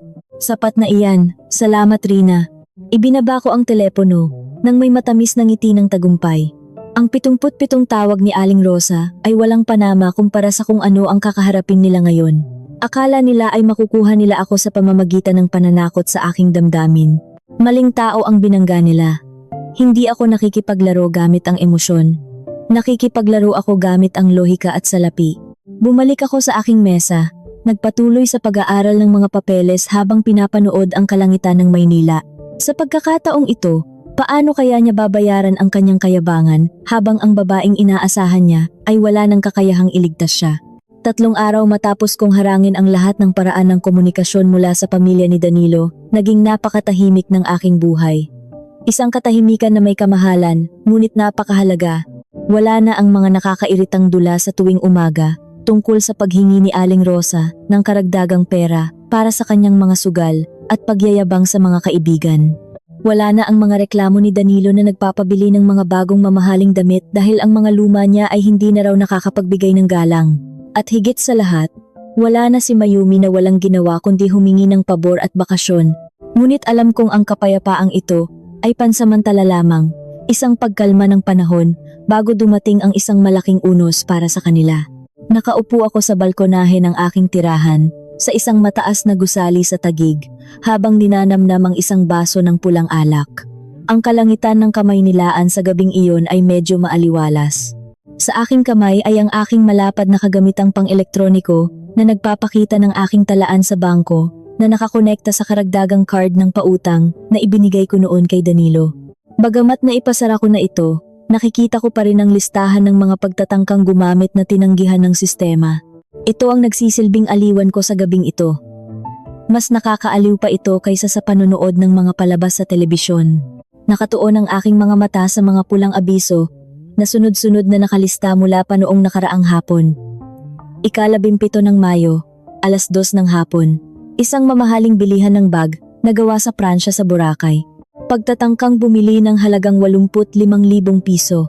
Tinanggihan. Ika-17 ng Mayo, 4:30 ng hapon. Isang mamahaling kainan sa isang tanyag na bakasyunan. Halagang 4,500 piso. Tinanggihan. Ika-17 ng Mayo, 7:00 ng gabi. Bilihan ng mamahaling alahas. Halagang 280,000 piso. Tinanggihan. Tumawa ako ng mahina, inalog ang baso ng alak hanggang sa umikot ang mapulang likido sa loob nito, 280,000 piso. Wala talagang kahihiyan itong si Karina. Akala niya yata ay nakapangasawa siya ng isang prinsipe. Ang pinakasalan niya ay si Danilo, isang lalaking ni hindi marunong magpalit ng lalagyan ng tubig sa sarili nitong bahay. Tiyak na sinusubukan ni Danilo na paligayahin ang kanyang bagong asawa upang patunayan na siya ay isang tunay na lalaki na kayang bumuhay ng babae. Isang pagpapatunay na hindi niya kailanman nakuha mula sa akin dahil ako ang bumubuhay sa aming dalawa. Nagsimulang gumana ang aking imahinasyon. Binubuo ang mga nangyari sa loob ng mamahaling tindahan na iyon. Nakikita ko ang mukha ni Karina, makintab dahil sa mga pagpapagandang binayaran ng pera ko noong nakaraang buwan, na may kayabangang itinuturo ang isang napakamahal na bag. Ang nagtitinda na may suot na puting guwantes ay maingat na dadalhin ang bag sa kanila. Si Danilo, na nagmamarunong at nag-aastang mayaman, ay ilalabas ang itim na card ng buong pagmamalaki. Pagkatapos, ang makina ng bayaran ay tutunog ng mahaba at nakakabingi. Paumanhin, Ginoo. Tinanggihan po ang inyong transaksyon. Maaari po bang subukan ang ibang card? Siguradong namutla ang mukha ni Danilo. Susubukan niya ulit. Subukan mo ulit, baka marumi lang ang chip. Tititig ang nagtitinda. Susubukan, ngunit tatanggihan muli. Magsisimulang tumulo ang malamig na pawis sa noo ni Danilo. Sisimangot si Karina at bubulong ng may pagbabanta, bakit hindi gumagana? Nakakahiya. Nakatingin ang mga tao. At si Danilo, na ang laman ng pitaka ay ilang pirasong daang piso lamang, ay magkukumahog. Wala siyang ibang card. Ang kanyang personal na bangko ay hindi sapat para bumili kahit ng isang maliit na palamuti. Habang nasisiyahan ako sa pagtingin sa listahan ng mga kabiguang iyon, tumunog ang aking telepono. Sa pagkakataong ito, hindi mula sa pamilya ni Danilo. Matagal ko na silang naharang. Ang tawag ay mula sa isang numero ng telepono na may kodigo ng Aklan, kung saan naroon ang Boracay. Napangiti ako ng tipid. Tiyak na ang pamunuan ng hotel ito. Sinagot ko ito gamit ang pinakapormal na tono ng boses na mayroon ako. Magandang gabi, si Sara ito. Magandang gabi po, Ginang Sara. Paumanhin po sa pag-abala sa inyong oras. Ako po si Ramon, ang tagapamahala ng hotel na tinutuluyan ni Ginoong Danilo. Ang boses sa kabilang linya ay napakagalang ngunit may bakas ng pilit na tinatagong pagkataranta. Oo, Ginoong Ramon, anong problema? Tanong ko na nagkukunwaring walang alam. Ganito po kasi, Ginang Sara. Si Ginoong Danilo po ay kasalukuyang nasa aming harapan ngayon. Sinusubukan po niyang patagalin ang kanilang pananatili at bayaran ang mga naipon nilang utang sa pagkain at pagpapamasahe sa nakalipas na 3 araw. Ang kabuuan po ay umaabot na sa 52,000 piso. Ngunit ang card na ibinigay niya na nakapangalan po sa inyo bilang pangunahing tagapanagot ay patuloy na tinatanggihan ng sistema. Ganoon ba? Sagot ko ng mahinahon. Pagkatapos ay pinipilit po niya kaming tawagan kayo upang humingi ng pahintulot. Sabi po niya, paumanhin po kung medyo mapangahas. Sabi po niya ay may sira lang daw sa inyong bangko at tiyak na aayusin ninyo ito. Tumawa ako ng malutong. Isang tawa na naging dahilan upang matahimik at magtaka si Ginoong Ramon sa kabilang linya. Ginoong Ramon, makinig po kayong mabuti, wika ko. Ang aking boses ay naging malamig at matigas. Walang sira sa aking bangko. Ako mismo ang nagpasara ng card na iyon. At isa pa na dapat ninyong malaman, hindi ko na asawa si Danilo. Matagal na kaming hiwalay sa mata ng batas, kaya wala na akong pananagutan kahit isang sentimo sa mga gastusing ginagawa niya. Natahimik sandali sa kabilang linya. Naririnig ko ang mahinang ingay sa likuran. Marahil ay boses iyon ni Danilo na nakikipagtalo. Kaya, hindi niyo po sasagutin ang mga bayarin na ito? Maingat na tanong ni Ginoong Ramon. Siyempre hindi. Maaari ninyo siyang singilin ng direkta o ang bago niyang asawa na nasa tabi niya ngayon. Kung wala silang pambayad, tumawag kayo ng pulis o kaya ay paghugas pingganin ninyo sila sa kusina ninyo. Hindi ko na problema iyon. At pakiusap, wag na ninyo akong tatawagan muli tungkol sa mga utang ni Danilo. Magandang gabi. Pinutol ko ang tawag nang hindi na hinihintay ang kanyang sagot. Ang pakiramdam ng kaluwagan ay napakasarap. Sa loob ng 5 taon, naging kalasag ako ni Danilo. Ako ang nag-aayos ng lahat ng kanyang gusot sa pera. Ako ang nagtatakip sa kanyang mga kahinaan sa harap ng ibang tao. Ngayong gabi, wala na ang kalasag na iyon. Humarap na si Danilo ng walang suot na maskara sa realidad ng mundo, na ang marangyang pamumuhay ay nangangailangan ng totoong pera, hindi lamang pagpapanggap at pagpapakitang tao. Kinaumagahan, nakatanggap ako ng isang balita na lalong nagpakita ng kanilang kalunos-lunos na kalagayan. Hindi mula kay Danilo, kundi mula sa aking kasambahay na si Manang Nena. Siya ay nagtatrabaho sa lumang bahay na tinitirhan ngayon ni na Danilo. Bahay iyon na minana ni Danilo sa kanyang mga magulang, ang nag-iisang ari-arian na mayroon siya. Bagamat ako ang nagbayad ng lahat ng pagpapaayos at pagpapaganda noon, tumawag si Manang Nena na nanginginig ang boses. Ginang Sara, hindi ko na po alam ang gagawin ko. Bakit Manang? May problema ba? Tanong ko habang pumipirma sa mga kontrata sa loob ng aking opisina. Kasi po, Ginang Sara, nawalan po kami ng kuryente. Naubos na po yung karga sa metro, tapos wala na ring tulo ang tubig kasi kailangan ng kuryente ng makina. Bibili sana ako ng karga, pero wala pong iniwan na pera si Ginoong Danilo bago siya umalis. Dati po kasi, kayo ang direktang nagpapadala sa akin ng panggastos. Napabuntong hininga ako. Siyempre, hindi man lang alam ni Danilo na ang kuryente sa sarili niyang bahay ay kinakargahan muna ng pera bago magamit. Hindi niya kailanman inisip ang mga maliliit na bagay na tulad nito dahil palaging nandyan si Sara para ayusin ang lahat.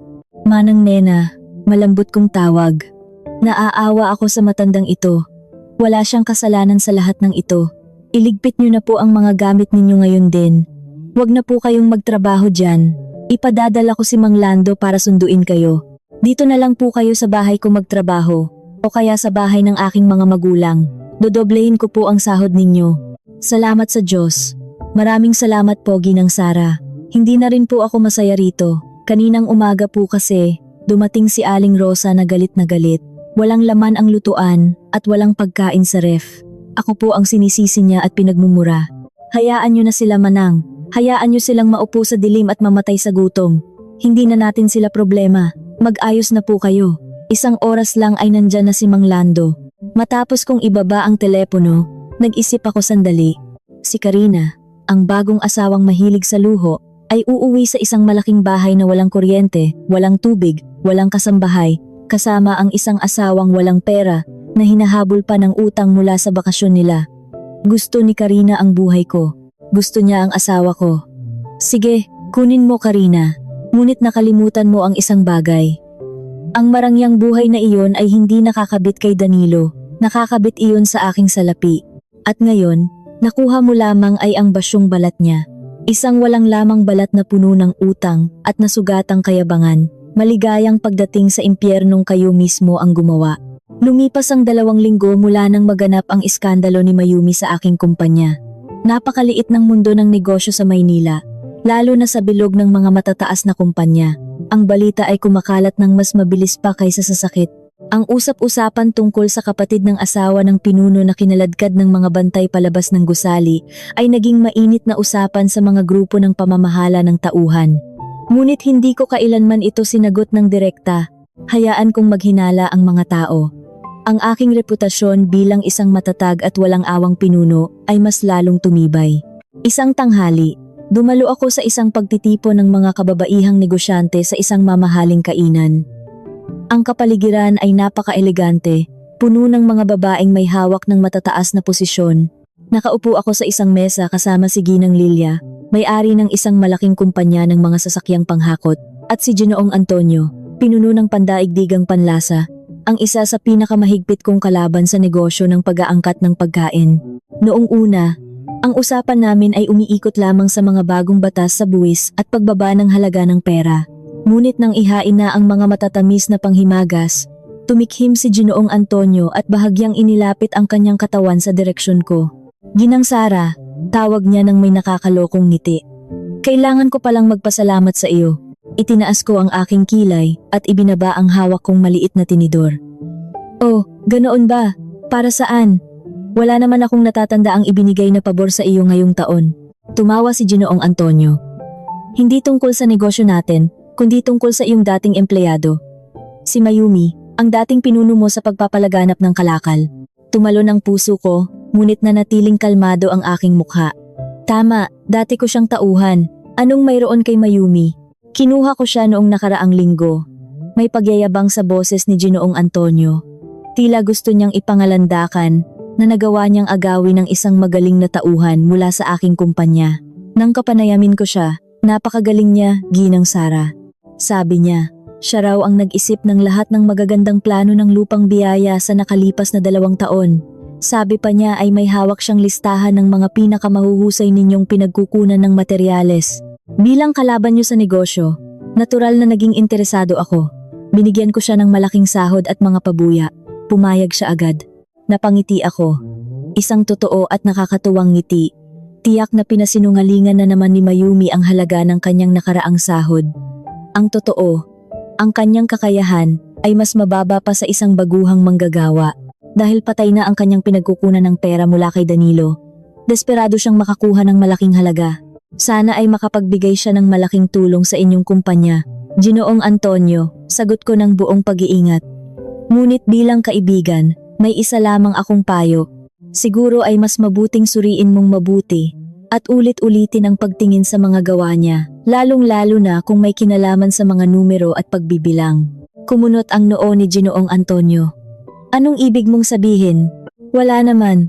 Panahon na lang ang magpapatunay. Pag-iwas ko habang humihigop ng aking mainit na tsaa. Nangyari nga ang lahat. 3 araw lamang ang lumipas matapos ang pag-uusap na iyon. Biglang tumunog ang aking telepono habang nasa kalagitnaan ako ng pag-aaral ng mga dokumento. Nang tingnan ko, lumitaw ang pangalan ni Ginoong Antonio. Isang himala na tumawag siya ng direkta sa aking personal na numero sa kalagitnaan ng oras ng trabaho. Magandang araw, Ginoong Antonio. Napatawag ka, bati ko. Ginang Sara. Ang boses ni Ginoong Antonio ay parang pinagsakluban ng langit at lupa. Tama ka, Ginang Sara. Tamang-tama ang sinabi mo. Sana ay nakinig ako sa babala mo noong nagtanghalian tayo. Anong nangyari, Ginoong Antonio? Pinigil ko ang aking ngiti. Halos alam ko na kung saan patungo ang usapang ito. Si Mayumi. Gumawa siya ng isang napakalaki at hindi mapapatawad na pagkakamali. Parang gusto ko nang sumabog sa galit, nanginginig na wika ni Ginoong Antonio. Inutusan ko siyang ayusin ang pag-aangkat ng napakamahal na karne ng baka mula sa isang bagong mapagkukunan sa bansang Hapon.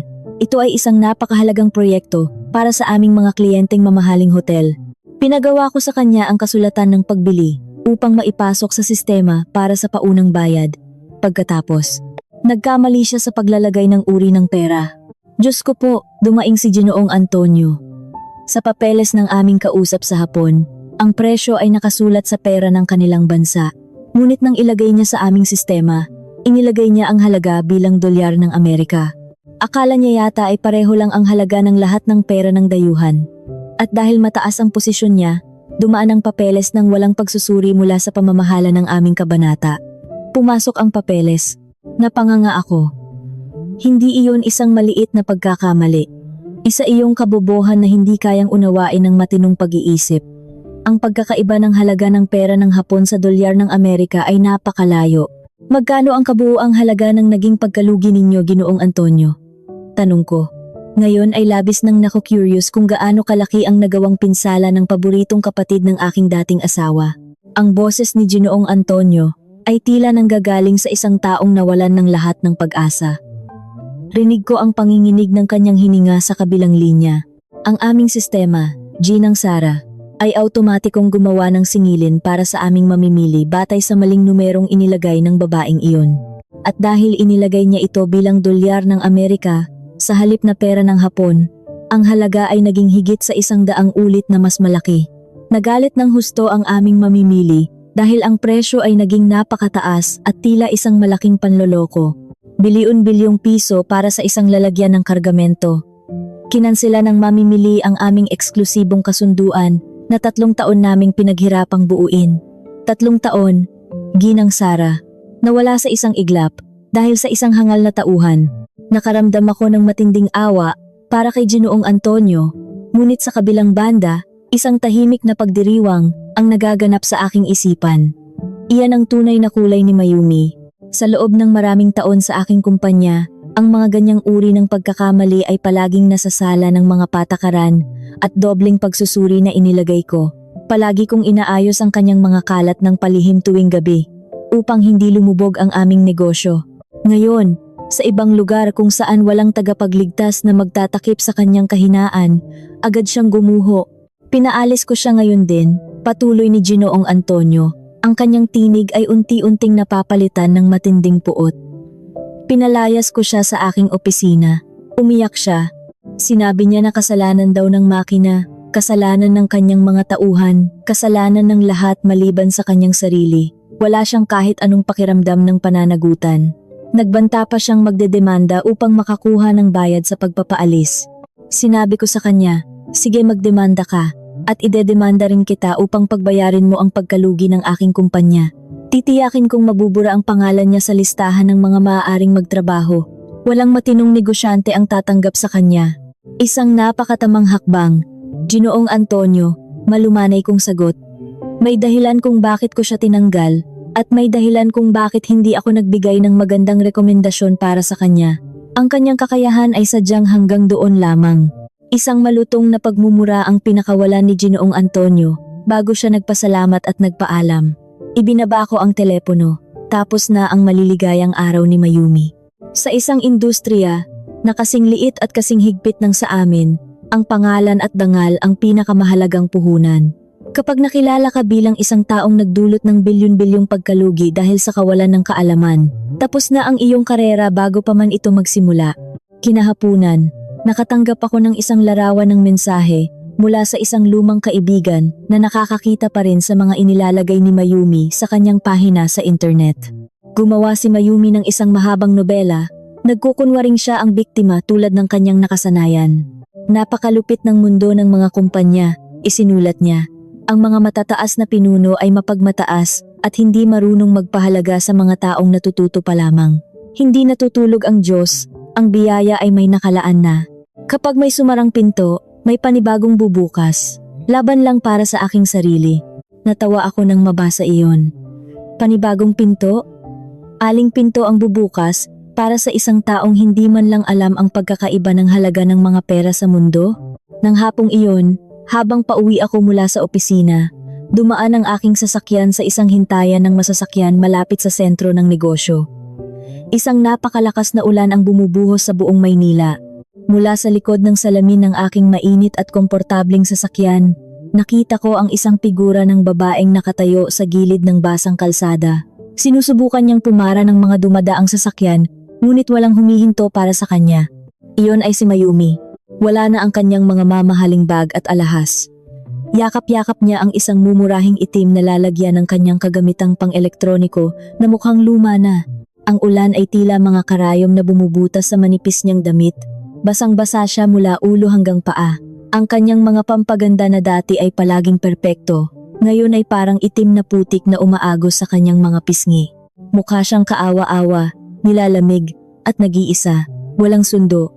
Walang mayaman na bayaw na maaaring tawagan upang humingi ng saklolo. Tumingin si Mang Lando sa salamin sa unahan. Hindi po ba si Binibining Mayumi iyon, Ginang Sara? Gusto po ba ninyong isakay natin siya? Tinitigan ko ang nanginginig na katawan ni Mayumi sa labas ng ilang sandali. Naglakbay ang aking isipan sa mga masasakit na salitang binitawan niya laban sa akin sa harap ng pamilya ni Danilo. Naalala ko kung paano niya sinabing napakadamot ko at hindi ko alam kung paano magpakasaya sa buhay.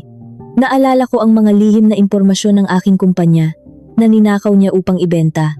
Hindi na kailangan, Mang Lando, patag kong sagot. Dumiretso na lamang tayo. Kailangan niyang matutunan na ang buhay ay hindi laging nagbibigay ng libreng sakay. Minsan, kailangan nating maglakad ng mag-isa sa gitna ng malakas na ulan upang malaman kung ano ang pakiramdam ng tunay na paghihirap. Umarangkada ang aking sasakyan. Bumabagtas sa ulan, iniiwan si Mayumi, na unti-unting lumiliit sa paningin hanggang sa tuluyan siyang lamunin ng walang awang kalsada ng lungsod na hindi nagpapatawad sa mga taong umaasa lamang sa kakilala ng walang sapat na kakayahan. Ang pinakamagandang paghihiganti ay hindi ang saktan sila ng pisikal. Ang pinakamagandang paghihiganti ay ang hayaan silang harapin ang mundo nang wala ang ating proteksyon at panoorin silang gumuho sa ilalim ng sarili nilang mga kahinaan. At nasaksihan ko na ang pagguho ng isa pang haligi ng pamilya ni Danilo. Ang araw ng linggo ay isang sagradong araw para sa akin. Dati, noong asawa pa ako ni Danilo, ang araw ng linggo ay parang araw ng parusa. Kailangan kong gumising ng madaling araw, magluto ng agahan para sa kanya, at mag-ayos upang pumunta sa bahay ni Aling Rosa para sa pagtitipon ng kanilang angkan. Doon, hindi ako isang pinuno ng kumpanya. Ako ay isa lamang manugang na inutusang magsali ng inumin, makinig sa mga pagyayabang ng mga tiyahin ni Danilo, at pilit na ngumiti tuwing magpaparinig sila tungkol sa kung kailan kami magkakaanak o kung bakit palagi akong abala at kawawa raw si Danilo dahil hindi ko naasikaso. Ngunit ang linggong ito ay kakaiba. Nakadapa ako sa isang malambot na kama sa loob ng isang mamahaling bahay pahingahan at pagpapabuti ng katawan sa isang pribadong lugar. Ang halimuyak ng tanglad ay pumupuno sa buong silid at ang malamyos na musika ay nagpapakalma sa aking diwa. Ang babaeng nagmamasahe sa akin ay dahan-dahang tinatanggal ang mga naipong pagod sa aking likuran. Walang sumisigaw na Aling Rosa, walang nagrereklamong Danilo. Tanging ang kapayapaan na binili ng aking sariling pawis ang nararamdaman ko. Gayunpaman, ang aking pamamahinga ay bahagyang naantala nang tumunog ang aking telepono na nakapatong sa maliit na mesa, isang tawag kung saan nakikita ang mukha. Tiningnan ko ang tabing ng telepono at lumitaw ang pangalan ni Danica. Si Danica ay malayong pinsan ni Danilo at siya lamang ang nag-iisang miyembro ng kanilang buong angkan na may matino at tuwid na pag-iisip. Isa siyang babaeng may sariling karera, malakas, at siya lamang ang may lakas ng loob na ipagtanggol ako tuwing nagsisimula ng manlait si Aling Rosa. Nakiusap ako sa babaeng nagmamasahe na huminto muna sandali bago ko sinagot ang tawag. Lumitaw ang mukha ni Danica.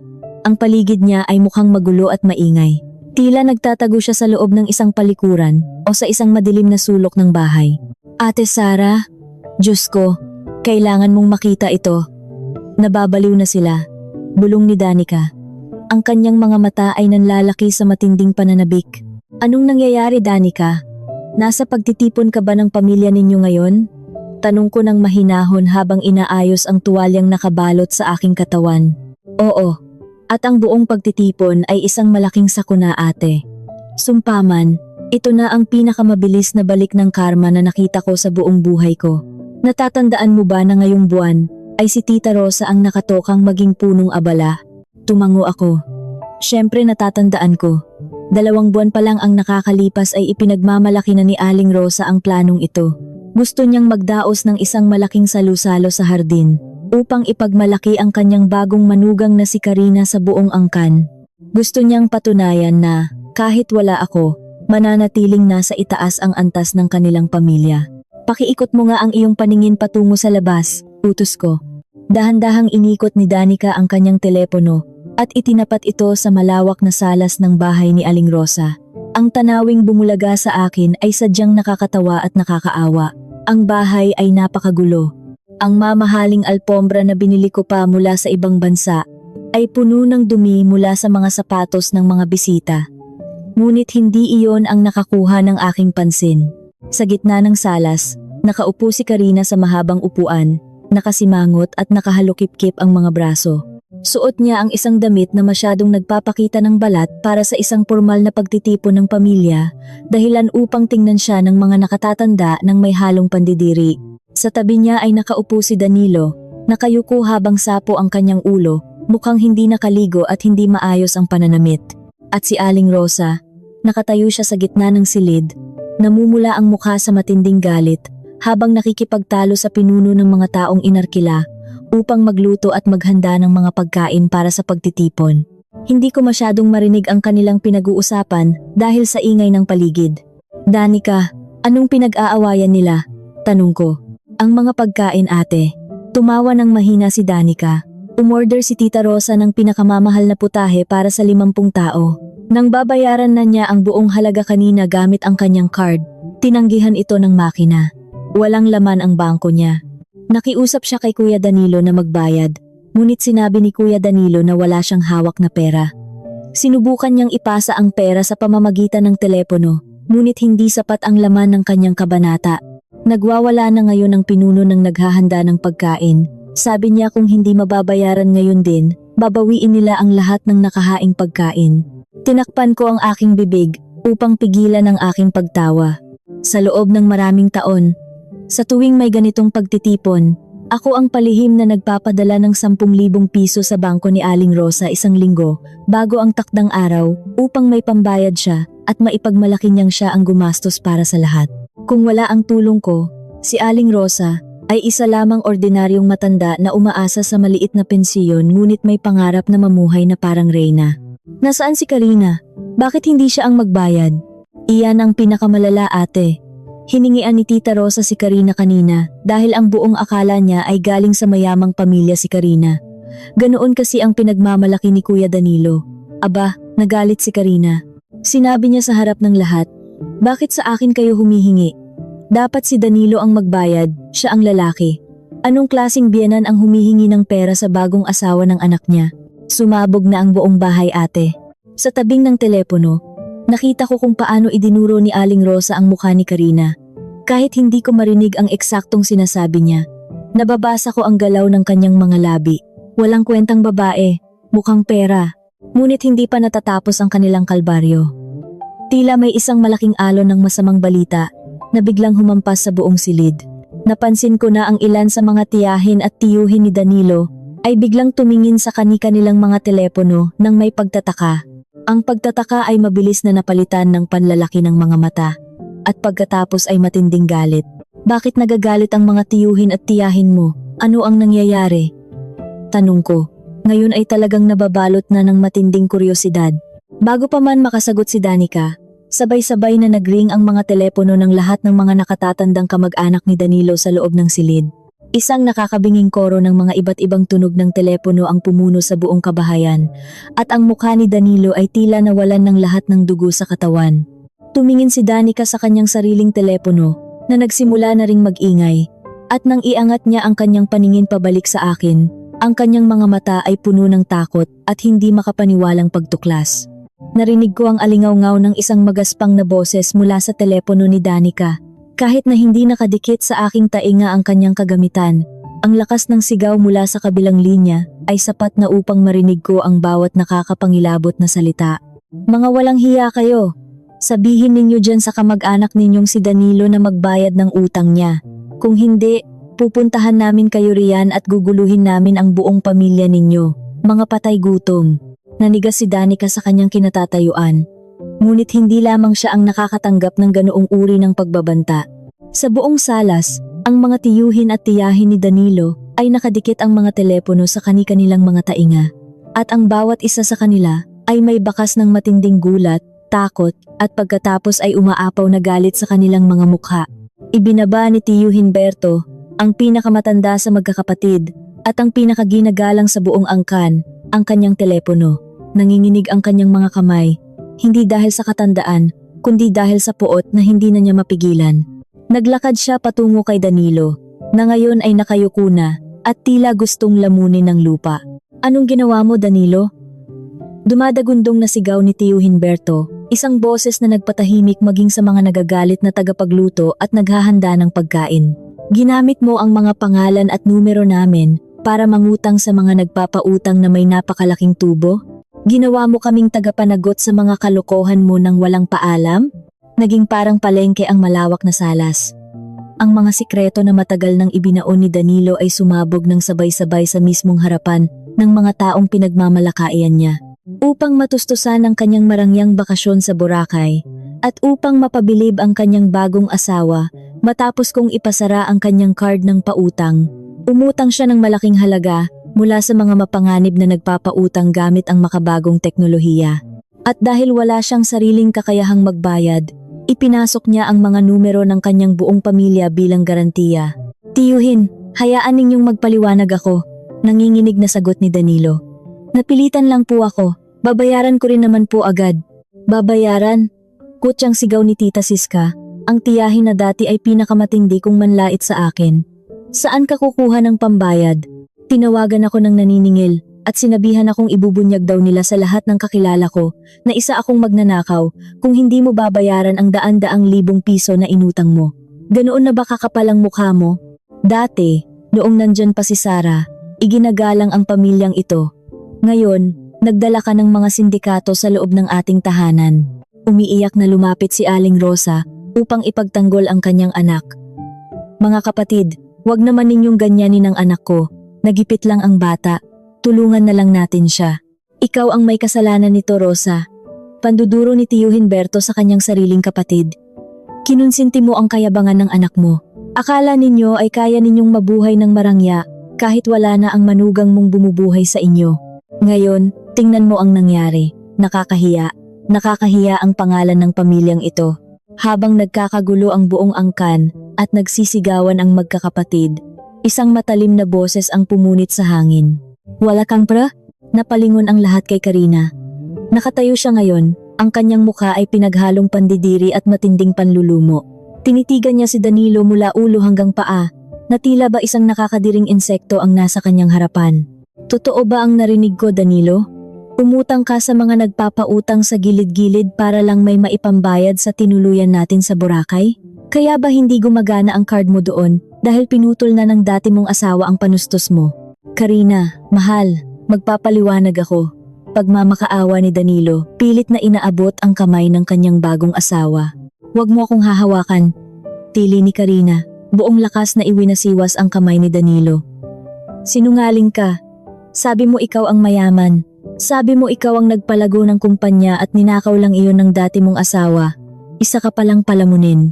Wala kang kwentang lalaki. Hindi ako magpapakahirap at magtatago mula sa mga naniningil ng utang dahil lang sa katangahan mo. Kinuha ni Karina ang kanyang mamahaling bag, ang bag na alam kong galing sa sarili kong koleksyon na ninakaw ni Danilo, at naglakad palabas ng bahay ng walang paglingon. Pilit siyang hinabol ni Danilo.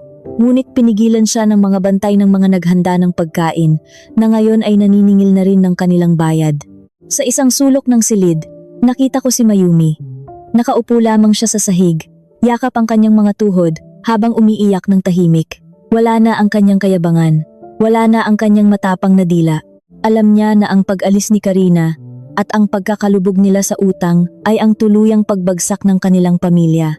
Ate Sarah, nanginginig na bulong ni Danica mula sa kabilang linya. Hindi ko na kaya ang gulo rito. Parang magkakasakitan na sila. Ibababa ko na ang tawag. Mag-iingat ka palagi, ate. Tama ang naging desisyon mo. Salamat, Danica. Mag-iingat ka rin, malumanay kong sagot. Namatay ang tabing ng aking telepono. Ibinaba ko ito sa mesa at ipinikit ang aking mga mata. Ang babaeng nagmamasahe ay nagpatuloy sa kanyang ginagawa. Ang kanyang maiinit na palad ay nag-aalis ng huling patak ng tensyon sa aking mga kalamnan. Nakaramdam ako ng isang napakalalim at napakadalisay na kapayapaan. Ang hustisya ay hindi na kailangan pang idaan sa dahas o sa husgado. Minsan, sapat na ang hayaan ang mga taong sakim na lunukin ang sarili nilang kasinungalingan hanggang sa mabulunan sila nito. Lumipas ang isang buong buwan. Ang Maynila ay nasa kasagsagan ng napakainit na panahon. Ang sikat ng araw ay tumatalbog sa mga salaming gusali ng Makati, lumilikha ng mga nakakapasong sinag sa kalsada. Ngunit sa loob ng malawak na bulwaga ng lupang biyaya, ang hangin ay nananatiling malamig at may amoy ng mamahaling pabango. Kabababa ko lamang mula sa aking silid tanggapan, matapos ang isang napakahaba at matagumpay na pulong, kasama ang mga namumuhunan mula sa bansang Hapon. Ang aking mga hakbang ay puno ng kumpiyansa. Ang pagtunog ng aking matataas na takong sa sahig na marmol ay lumilikha ng isang makapangyarihang ritmo. Dalawang bagong kalihim na napakahusay sa kanilang trabaho ang nakasunod sa akin, bitbit ang mga mahahalagang dokumento. Naglalakad kami patungo sa labasan dahil kailangan kong humabol sa aking paglipad patungong bansang Singapore upang palawakin palalo ang aming negosyo. Ang aking buhay ay naging mas abala. Ngunit ang bawat pagod ay may katumbas na malaking tagumpay mula nang alisin ko ang mga pabigat sa aking buhay. Ngunit bago pa man ako makarating sa pintuang salamin, napansin ko ang isang maliit na kaguluhan malapit sa mesa ng mga tagatanggap ng panauhin. Maawa na kayo. Gusto ko lang siyang makausap. 5 minuto lang. Parang awa niyo na. Sabihin ninyo kay Sarah na nandito ako. Ang boses ng lalaking iyon ay puno ng pagmamakaawa, basag, at tila galing sa isang taong hindi na natutulog ng maayos sa loob ng mahabang panahon. Paumanhin, Ginoo. Ayon sa aming patakaran, hindi kayo maaaring makipagkita sa pinuno ng kumpanya nang walang nakatakdang oras. At isa pa, ang pangalan ninyo ay nasa listahan ng mga taong mahigpit na ipinagbabawal na makapasok dito, sagot ng tagatanggap ng panauhin sa isang matigas ngunit magalang na tono. Asawa niya ako. Ibig kong sabihin, dati niya akong asawa. May ambag ako sa pagpapalaki ng kumpanyang ito. Hindi ninyo ba ako kilala? Ang boses na iyon. Ang boses na dating nagpapabilis ng tibok ng aking puso, ngayon ay parang tunog lamang ng isang sirang plaka na nakakairita sa tainga. Tumaas ang aking kamay upang senyasan ang aking mga kalihim na huminto. Dahan-dahan akong lumingon patungo sa pinanggagalingan ng ingay. Doon, napapaligiran ng 2 matipunong bantay, ay nakatayo si Danilo. Ang kanyang hitsura ay sadyang nakakapanlumo. Suot niya ang isang formal na damit na kupas na ang kulay at lukot-lukot sa bahagi ng likuran. Tila ba hindi ito dumaan sa plancha. Ang kanyang pantalon ay maluwag, palatandaan ng matinding pagbagsak ng kanyang timbang. Ang kanyang buhok na dati ay palaging maayos at makintab dahil sa mamahaling pomada ay ngayon ay medyo mahaba na, magulo at mukhang marumi. Ngunit ang pinakanakapukaw ng aking pansin ay ang kanyang mukha. Tila tumanda siya ng 10 taon. Ang ilalim ng kanyang mga mata ay nangingitim at malalim. May mga guhit ng matinding pangamba at pagkapagod sa kanyang noo. Wala na ang mamahaling orasan sa kanyang pulso. Ang kanyang mga sapatos ay hindi nagawa sa mamahaling balat mula sa Italia, kundi isang mumurahing sapatos na unti-unti nang natutuklap ang balat sa unahan. Napalingon si Danilo at nakita niya ako. Biglang nagliwanag ang kanyang mga mata na parang isang taong uhaw na nakakita ng tubig sa gitna ng malawak at mainit na disyerto. Sarah, bulalas niya. Ang kanyang boses ay nanginginig sa pag-asa. Sinubukan niyang maglakad patungo sa akin, ngunit mabilis siyang hinawakan ng 2 bantay sa magkabilang braso. Sarah, pakiusap. Sabihin mo sa kanila na bitiwan ako. Kailangan nating mag-usap. Nagmamakaawa ako. Huminga ako ng malalim. Pwede ko sana siyang hindi pansinin. Pwede sana akong dumaan sa likurang pintuan at sumakay na sa aking naghihintay na sasakyan upang kalimutan na siyang tuluyan. Ngunit may isang bahagi ng aking pagkatao na nagnanais na tapusin ang kabanatang ito ng harapan. Isang huling pagharap upang isara ang aklat ng aming nakaraan at upang makita niya ng buong linaw ang halaga ng babaeng itinapon niya. Naglakad ako palapit sa kanya, ngunit nanatili ako sa isang ligtas na distansya. Ang aking presensya ay nagdulot ng katahimikan sa buong bulwagan. Ang ibang mga empleyado na naglalakad ay huminto upang manood, naghihintay sa kung ano ang mangyayari. Bitiwan ninyo siya, utos ko sa mga bantay, gamit ang kalmadong boses. Hayaan ninyo siyang magsalita. Binitawan ng mga bantay si Danilo, ngunit nanatili silang nakatayo ng malapit, handang dumamba kung sakaling gumawa siya ng masama. Inayos ni Danilo ang kanyang lukot na kwelyo nang may pag-aalinlangan. Tinitigan niya ako mula ulo hanggang paa. Pinagmasdan ang aking mamahaling kasuotan, ang kumikinang na alahas sa aking leeg, at ang aura ng tagumpay na bumabalot sa aking buong pagkatao. Lumunok siya ng malalim. Sarah, ang ganda-ganda mo. Mukhang napakaayos ng kalagayan mo ngayon. Palagi naman akong maayos, Danilo. At mas naging maayos pa, malamig kong sagot. Mayroon kang 2 minuto bago ako umalis patungong paliparan. Anong kailangan mo? Nagsimulang manginig ang mga labi ni Danilo. Ipinagkiskis niya ang kanyang mga palad. Sarah, nandito ako para humingi ng tawad. Nagkamali ako, naging tanga ako, isinusumpa ko. Ngayon ko lang naintindihan na hindi ko pala kayang mabuhay nang wala ka. Mabilis kong pinutol ang kanyang pagsasalita. Itama natin iyan. Hindi ang kawalan ko ang hindi mo kayang tiisin. Ang hindi mo kayang tiisin ay ang mabuhay nang wala ang pera ko. Namula ang mukha ni Danilo dahil sa kahihiyan. Hindi totoo iyan, Sarah. Totoong nangungulila ako sa bahay natin. Sa mga luto mo, si Karina. Baliw ang babaeng iyon. Hindi siya marunong mag-alaga ng bahay. Wala siyang ginawa kundi magalit at humingi ng pera, kahit alam niyang baon na ako. Hindi siya katulad mo na maunawain. Napakamakasarili niya. Iniwan niya ako noong nalaman niyang marami akong utang. Isang mahinang tawa ang lumabas sa aking mga labi. Nagtaksil ka kasama ang isang babae na pinili mo lamang dahil sa kanyang panlabas na anyo. Tapos ngayon, nagrereklamo ka dahil sa pangit niyang pag-uugali? Iyan ang naging bunga ng iyong desisyon, Danilo. Lasapin mo ang pait niyan. Sara, parang awa mo na. Humakbang siya palapit at sinubukang abutin ng aking kamay, ngunit umatras ako ng isang hakbang habang binibigyan siya ng isang matalim na tingin na nagpapanigas sa kanyang mga ugat. Gusto kong makipagbalikan sa iyo. Hihiwalayan ko na si Karina ng tuluyan. Magsimula tayo ulit, kahit mula sa pinakababa.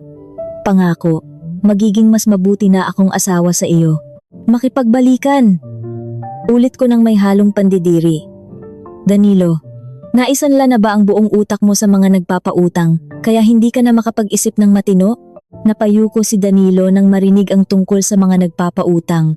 Alam niyang alam ko ang lahat ng kanyang paghihirap. Tumingin ka sa paligid mo. Wika ko habang itinuturo ang malawak at magarbong bulwagan ng aking kumpanya. Ang lahat ng ito ay bunga ng aking dugo at pawis. Ang bahay na tinitirhan mo, ang mga sasakyang ginagamit mo, lahat ng iyon ay galing sa akin. Wala kang kahit anong naiambag, kundi ang pumirma sa mga papel na hindi mo man lang binabasa. Tapos na tayo. Tapos na sa mata ng batas, at matagal nang patay ang anumang pakiramdam ko para sa iyo. Ngunit Sara, wasak na ako ngayon. Ang dami kong utang na hindi ko mabayaran. Kinuha na ng bangko ang sasakyan ko. Si nanay, nagkakasakit na dahil sa sobrang pag-aalala. Si Mayumi, nakakulong lang sa kwarto at nababaliw dahil walang gustong tumanggap sa kanya sa trabaho.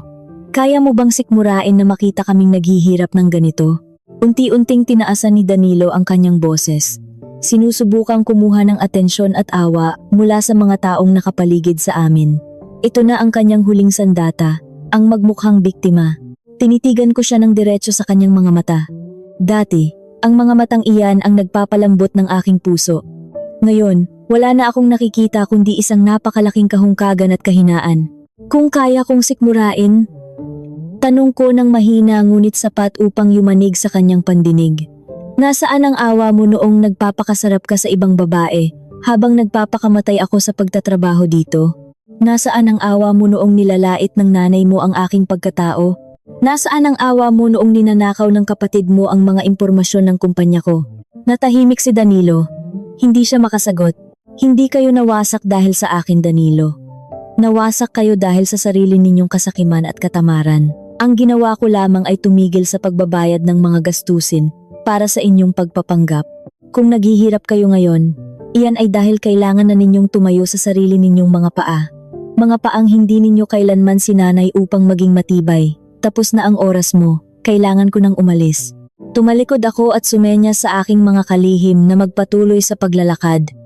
Ngunit bago pa man ako makahakbang palayo, biglang lumuhod si Danilo sa malamig na sahig.